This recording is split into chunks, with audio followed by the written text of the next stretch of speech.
সবাইকে শুভেচ্ছা জানিয়ে শুরু করছি আমার আজকের ভিডিও। ভিউয়ার্স, আজকে আমি আপনাদেরকে বলবো ঘরোয়া কিছু পদ্ধতিতে কিভাবে দাঁতের ক্ষয় দূর করতে পারবেন। ভিউয়ার্স, চলুন তাহলে জেনে নেওয়া যাক কিভাবে ঘরোয়া পদ্ধতিতে দাঁতের ক্ষয় দূর করতে হবে। দাঁত ব্যথার অন্যতম কারণ হলো ক্যারিজ বা দন্তক্ষয়।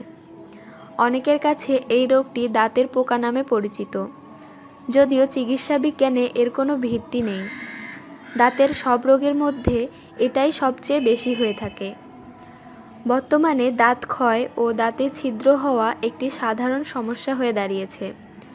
সাধারণত শিশু, টিনেজার ও বয়স্কদের মধ্যে এই সমস্যাটি বেশি দেখা যায়। ব্যাকটেরিয়ার সংক্রমণের ফলেই দাঁত ক্ষয় হয়ে থাকে। ঘন ঘন স্ন্যাক্স ও ড্রিঙ্কস খাওয়া, অনেকক্ষণ যাবৎ দাঁতের মধ্যে খাবার লেগে থাকা, মুখ ড্রাই থাকা, মুখের স্বাস্থ্যবিধি না মানা, পুষ্টির ঘাটতি ও ক্ষুধামন্দার সমস্যা থাকা ইত্যাদি কারণে দাঁতে ছিদ্র ও দাঁত ক্ষয় রোগ হয়ে থাকে।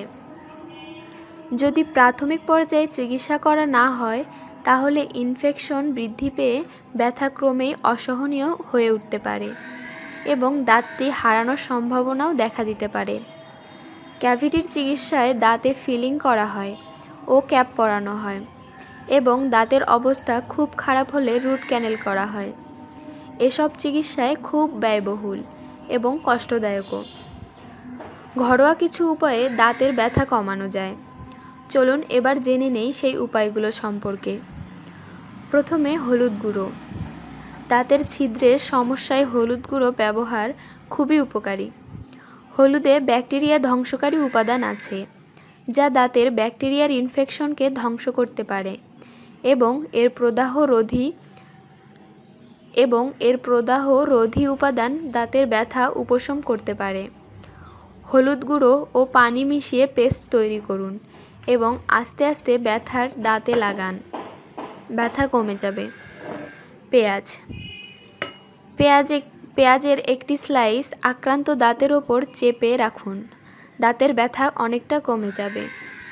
নিয়মিত পেঁয়াজ খেলে দাঁত ক্ষয় এর সমস্যা কমে যায়। নিয়মিত পেঁয়াজ দেওয়া খাবার খেলে দাঁত ক্ষয়ের সমস্যায় উপকার পাওয়া যায়। লবণ। লবণে অ্যান্টিসেপটিক ও অ্যান্টিব্যাকটেরিয়াল উপাদান আছে, যা মুখের ব্যাকটেরিয়ার বৃদ্ধি ব্যাহত করে প্রদাহ কমাতে ও ব্যথাকে সহনীয় করতে সক্ষম হয়। 1 গ্লাস কুসুম গরম পানিতে 1 টেবিল চামচ লবণ মিশিয়ে মুখে নিয়ে 1 মিনিট রাখুন এবং আক্রান্ত দাঁতের প্রতি মনোযোগ দিন। এভাবে দিনে 3 বার করে করুন, ব্যথা অনেক কমে যাবে। এছাড়াও 1 টেবিল চামচ লবণ অল্প সরিষার তেলের সাথে অথবা লেবুর রসের সাথে মিশিয়ে পেস্ট তৈরি করে মাড়িতে ম্যাসেজ করুন। কয়েক মিনিট ধরে ম্যাসেজ করতে থাকুন। তারপর কুসুম গরম পানি দিয়ে কুলি করে নিন। এভাবে দিনে 2 বার করে কয়েকদিন করুন, ব্যাকটেরিয়া ধ্বংস হয়ে যাবে।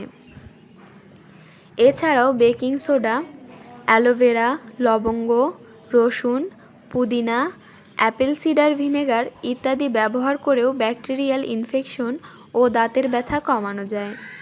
সকালে ও রাতে ঘুমানোর আগে দাঁত ব্রাশ করা উচিত। দাঁত পরিষ্কার করতে ফ্লস ব্যবহার করুন এবং প্রতিদিন জিহ্বা পরিষ্কার করুন। ভিউয়ার্স, আপনাদের যাদের দাঁতের সমস্যা রয়েছে, আপনারা এই পদ্ধতিগুলো ফলো করতে পারেন। খুব দ্রুতই এর ভালো ফলাফল পেয়ে যাবেন। তো এই ছিল আমার আজকের ভিডিও। আমার ভিডিওটি ভালো লাগলে অবশ্যই একটি লাইক দেবেন এবং শেয়ার করতে ভুলবেন না। এছাড়াও আমার চ্যানেলের নতুন নতুন ভিডিও পেতে আমার চ্যানেলটিকে সাবস্ক্রাইব করুন। ধন্যবাদ।